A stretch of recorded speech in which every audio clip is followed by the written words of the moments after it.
یہ قرآن ایک بابرکت کتاب ہے جسے ہم نے آپ صلی اللہ علیہ وسلم پر نازل کیا تاکہ لوگ اس پہ غور اور فکر کریں اور تاکہ اہل فہم اس سے نصیحت حاصل کریں۔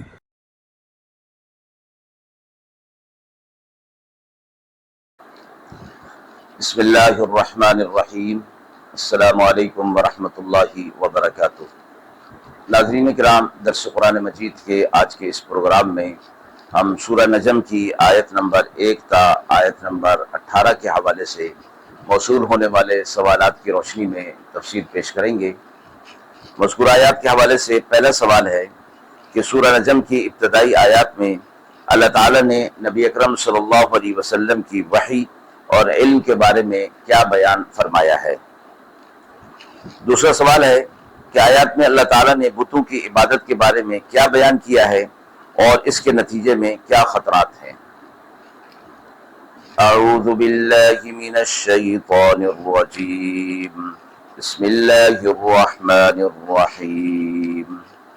والنجم اذا هوى ما ضل صاحبكم وما غوى وما ينطق عن الهوى إن هو إلا وحي يوحى علمه شديد القوى ذو مرة فاستوى وهو بالأفق الأعلى ثم دنا فتدلى فكان قاب قوسين أو أدنى فأوحى إلى عبده ما أوحى ما كذب الفؤاد ما رأى أفتمارونه على ما يرى ولقد رآه نزلة أخرى عند سدرة المنتهى عندها جنة المأوى إذ يغشى السدرة ما يغشى ما ذاق البصر وما طغى لقد رأى من آيات ربه الكبرى۔ آیات مبارکہ کا ترجمہ ملاحظہ فرمائیں۔ قسم ہے تارے کی جب غروب ہونے لگے، بہکا نہیں تمہارا رفیق اور نہ بے راہ ہوا اور نہیں بولتا اپنے نفس کی خواہش سے، یہ تو وحی ہے جو بھیجی گئی ہے۔ اس کو سکھایا ہے سخت قوتوں والوں نے، زور آور نے۔ پھر سیدھا بیٹھا اور وہ تھا اونچے کنارے پر آسمان کے، پھر نزدیک ہوا اور قریب آیا، پھر رہ گیا فرق 2 کمان کے برابر یا اس سے بھی نزدیک۔ پھر حکم بھیجا اللہ نے اپنے بندے پر جو بھیجا، جھوٹ نہیں کہا رسول کے دل نے جو دیکھا۔ اب کیا تم اس سے جھگڑتے ہو اس پر جو اس نے دیکھا؟ اور اس کو اس نے دیکھا اترتے ہوئے ایک بار اور پھر بھی سدرۃ المنتہا کے پاس۔ اس کے پاس ہے بہشت، آرام سے رہنے کی جگہ۔ جب چھا رہا تھا اس بیری پر جو کچھ چھا رہا تھا، بہکی نہیں نگاہ اور نہ حد سے بڑی، بے شک اس نے اپنے رب کے بڑے نمونے دیکھے۔ سورہ نجم کی ابتدائی آیات ہیں۔ سورہ نجم مکہ میں نازل ہوئی، اس کی 62 آیتیں اور 3 رکوع ہیں۔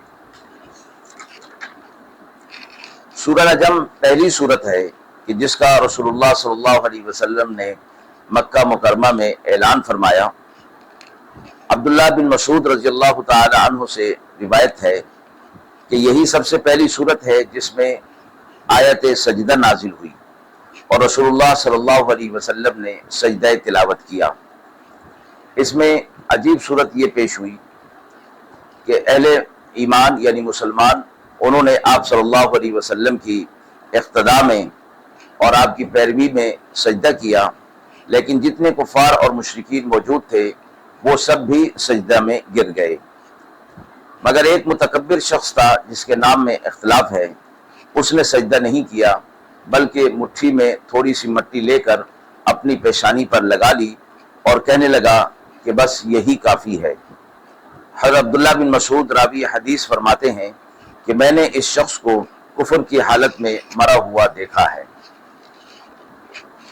مذکور آیات کے حوالے سے پہلا سوال ہے کہ سورہ نجم کی ابتدائی آیات میں اللہ تعالیٰ نے نبی اکرم صلی اللہ علیہ وسلم کی وحی اور علم کے بارے میں کیا بیان فرمایا ہے۔ اللہ تعالیٰ نے نبی اکرم صلی اللہ علیہ وسلم کو وحی کی ایک عظیم حقیقت قرار دیا جو آپ صلی اللہ علیہ وسلم پر نازل ہوتی تھی، جس میں آپ کو اللہ کی طرف سے براہ راست علم اور ہدایت ملتی تھی۔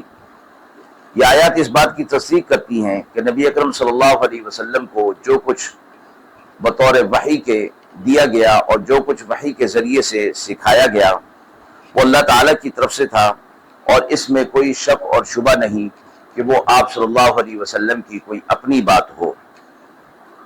حدیث مبارکہ میں ہے کہ میں جو کچھ بھی کہتا ہوں وہ وحی کے ذریعے کہتا ہوں۔ مذکور آیات کے حوالے سے دوسرا سوال ہے کہ آیت میں اللہ تعالیٰ نے بتوں کی عبادت کے بارے میں کیا بیان کیا ہے اور اس کے نتیجے میں کیا خطرات ہیں۔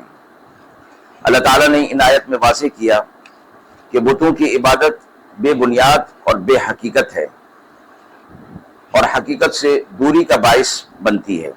جو لوگ ان کی عبادت کرتے ہیں وہ اللہ کی رحمت سے محروم ہوتے ہیں، اور ان بتوں کی عبادت کی ان کے پاس کوئی دلیل موجود نہیں، نہ ہی اللہ تعالیٰ نے اس کی کوئی سند نازل کی ہے، لہٰذا یہ اپنے آباء و اجداد کی پیروی میں یہ کام کر رہے ہیں۔ نبی اکرم صلی اللہ علیہ وسلم نے فرمایا اللہ تعالیٰ کے ساتھ شرک کرنا سب سے بڑا گناہ ہے۔ ناظرین کرام، ہم امید کرتے ہیں کہ مذکورہ سوالات کی روشنی میں جو تفصیل پیش کی گئی وہ آپ کے لیے قابل اطمینان ہوگی۔